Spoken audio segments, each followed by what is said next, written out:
Hi friends, எல்லோரும் எப்படி இருக்கீங்க? இன்றைக்கி ஒரு ஹெல்த்தியான ரெசிபி தான் பார்க்க போகிறீங்க. நம்ம சேனலில் பச்சைப்பயிர் தோசை எப்படி செய்யுதுன்னு போட்டிருக்கு. இது கொஞ்சம் டிஃப்ரெண்ட் தாங்க. பச்சைப்பயிரை எப்பயும் போல் ஊற வச்சாச்சு. இதில் அவல் சேர்க்க போகிறோம். ஸோ வெள்ளை அவல் இருந்தால் பார்த்தீங்கன்னா ஒரு 1/4 கப்பு அவல், 1 கப்பு பச்சைப்பயிறு, 1/4 கப்பு உளுத்தம்பருப்பு, இதெல்லாம் பார்த்திங்கன்னா ஊற வைக்கணும். மறக்காமல் பச்சைப்பயிரும் உளுத்தம்பருப்பும் ஒரு கப்பில் ஊற வச்சுக்கோங்க.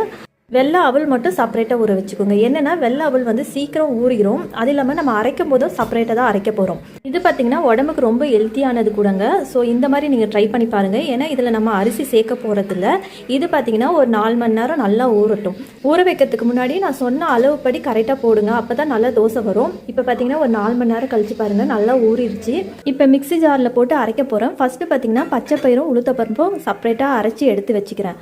ஸோ அதுக்கப்புறம் தான் பார்த்திங்கன்னா செப்பரேட்டாக நம்ம வெள்ளை உளு போட்டு அரைக்க போகிறோம். எதனால் இப்படி செய்ய போகிறோன்னா, பச்சை பயிரும் உளுத்தப்பருப்பும் அரைக்கிறதுக்கு கொஞ்சம் லேட் ஆகும். அதனாலே பார்த்தீங்கன்னா வெள்ளை உளு செப்பரேட்டாக அரைச்சி இது ரெண்டுத்தையும் நம்ம மிக்ஸ் பண்ண போகிறேன். இன்னொரு முக்கியமான விஷயம், நான் பச்சை பயிர் மிக்ஸி ஜாரில் போட்டு அரைக்கும் போது அதில் கொஞ்சம் ஜீரகம் போட்டு அரைச்சேன். அந்த மாதிரி அரைச்சா பார்த்திங்கன்னா பச்சை பயிர் தோசை ரொம்பவே டேஸ்ட்டாக இருக்கும். இப்போ அவ்வளோதாங்க. இதை பார்த்திங்கன்னா நல்லா மிக்ஸ் பண்ணிக்கணுங்க. இதில் என்னென்னா ஒன்று, நம்ம அரிசி சேர்க்காம ரொம்பவே ஹெல்த்தியான ஒரு பச்சைப்பயிறு தோசையாக செய்ய போகிறோம். இது பார்த்திங்கன்னா பசங்களுக்கு ரொம்பவே பிடிக்கும். இந்த மாதிரி செஞ்சு கொடுத்தா நல்லா மிக்ஸ் பண்ணிக்கிறேன். நீங்கள் நைட்டில் அரைச்சிங்கன்னா ஒரு 2 மணி நேரம் மாவு வெளியிலே இருக்கட்டும். அதுக்கப்புறமா பார்த்திங்கன்னா எடுத்து ஃப்ரிட்ஜில் வச்சுட்டு காலையில் நீங்கள் தோசை செஞ்சிங்கன்னா நல்லா வரும். மற்ற டைமில் எப்பயாவது நீங்கள் தோசை செஞ்சிங்கன்னா ஒரு 2 மணி நேரம் கழித்து செய்யுங்க. அரைச்சிட்ட பின்னாடி தோசை பார்த்திங்கன்னா ரொம்ப நல்லா வரும். பாருங்கள், ஒரு 2 மணி நேரம் கழித்து பார்க்கும்போது பாருங்கள் லைட்டாக புளிச்ச மாதிரி இருக்குது. ஆனால் ஓவர் நைட்டு பார்த்தீங்கன்னா வெளியில் வைக்காதீங்க. ரொம்ப புளிச்சிட்டு தோசை சரியாகவே வராது. இப்போ நீங்கள் பார்க்கும்போதே தெரிஞ்சிருக்கும் தோசை செய்கிறேன் பாருங்கள் எவ்வளோ நல்லா வரும்னு சொல்லிட்டு. ஸோ இந்த மாதிரி ட்ரை பண்ணி குழந்தைங்களுக்கு கொடுங்க. ஏன்னா இதில் புரோட்டீன் அதிகமாக இருக்கிறதால குழந்தைங்களுக்கு உடம்புக்கு ரொம்பவே நல்லது.